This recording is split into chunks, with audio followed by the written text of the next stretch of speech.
नमस्कार, स्वागत है आप सभी का हमारे YouTube चैनल में। आज के इस वीडियो में आप जानेंगे प्रदोष व्रत की विधि, किस प्रकार प्रदोष व्रत प्रारंभ करें, कितने व्रत करने चाहिए, प्रदोष व्रत में क्या भोजन लेना चाहिए और प्रदोष व्रत का उद्यापन कैसे किया जाता है। इन सभी बातों को आप इस वीडियो में जानेंगे। चैनल पर नए हैं, चैनल को सब्सक्राइब कर दें। कमेंट में हर हर महादेव जरूर लिख दें। प्रदोष व्रत भगवान शिव को समर्पित है। प्रदोष व्रत को कोई भी शिव भक्त कर सकता है, चाहे वो स्त्री हो, पुरुष हो, बच्चे हों, वृद्ध हों, कोई भी जिनके मन में भगवान महादेव के प्रति श्रद्धा हो। प्रदोष व्रत को कभी भी प्रारंभ किया जा सकता है, पौष मास, खर मास, मल मास को छोड़कर। दूसरा, गुरु शुक्रस्त यानी जब तारा डूबा हुआ होता है उस समय में भी कोई भी व्रत प्रारंभ नहीं करना चाहिए। प्रदोष व्रत सावन मास से यदि प्रारंभ किया जाए, उठाया जाए तो बहुत ही उत्तम फल प्राप्त होता है, अच्छा माना जाता है। प्रदोष व्रत में शाम को प्रदोष काल के समय, सूर्यास्त के समय भगवान शिव की विशेष पूजा करनी होती है।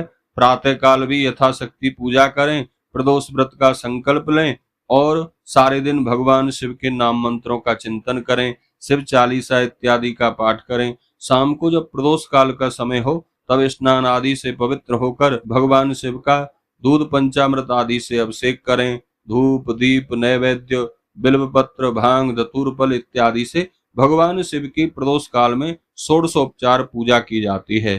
प्रदोष व्रत कर्ता को प्रदोष व्रत से एक दिन पहले, प्रदोष व्रत वाले दिन और प्रदोष व्रत से अगले दिन 3 दिन तक ब्रह्मचर्य व्रत का पालन करना चाहिए।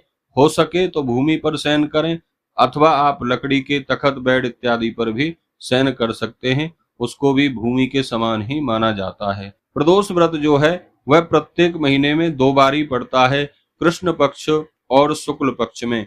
दोनों ही व्रतों का अपना अपना महात्म्य है। कुछ लोग इस प्रकार नेम ले लेते हैं कि वह साल भर तक कृष्ण पक्ष के प्रदोष व्रत ही करेंगे और कुछ लोग दोनों व्रत करते हैं। यदि आप विशेष कामना से कर रहे हैं तो साल भर तक दोनों कृष्ण पक्ष और शुक्ल पक्ष दोनों व्रतों को करें, अथवा आप 11 व्रत भी कर सकते हैं। इस प्रकार 11 की संख्या में अथवा 1 वर्ष तक आप प्रदोष व्रत करें। प्रदोष व्रत फलाहार करके करना बेहद उत्तम माना जाता है, यानी कि प्रदोष व्रत कर्ता को फल, जूस, दूध और दूध से बने हुए मिष्टान का सेवन करके प्रदोष व्रत करना चाहिए। यदि आप अन्न के बगैर नहीं रह सकते हैं तो फिर आप मीठा भोजन करके भी प्रदोष व्रत कर सकते हैं। एक समय प्रदोष काल पूजा करने के बाद मीठा भोजन ले लें। प्रदोष व्रत में नमक ग्रहण नहीं करना चाहिए। अगले दिन चतुर्दशी में सूर्योदय के बाद प्रदोष व्रत पूर्ण होता है, व्रत का पारण होता है, व्रत खोला जाता है। इस बात का ध्यान रखें। जब आपके व्रत पूरे हो जाएं, मान लीजिए यदि आपने 11 व्रत का संकल्प लिया है तो 11 व्रत के बाद 12वें व्रत को उद्यापन करें। यदि आपने 1 साल का संकल्प लिया है तो साल के पूरे व्रत करने के बाद प्रदोष व्रत का उद्यापन करें। व्रत से एक दिन पहले यानी त्रयोदशी से एक दिन पहले द्वादशी को रात्रि जागरण करना चाहिए, मंडप सजाना चाहिए, चौकी सजानी चाहिए, भगवान गणपति की उस पर पूजा अर्चना करनी चाहिए और प्रदोष व्रत वाले दिन प्रातः ब्रह्म मुहूर्त में उठकर स्नान आदि करके भगवान महादेव का, माता पार्वती का यथाशक्ति षोडशोपचार से पूजन अर्चन करें।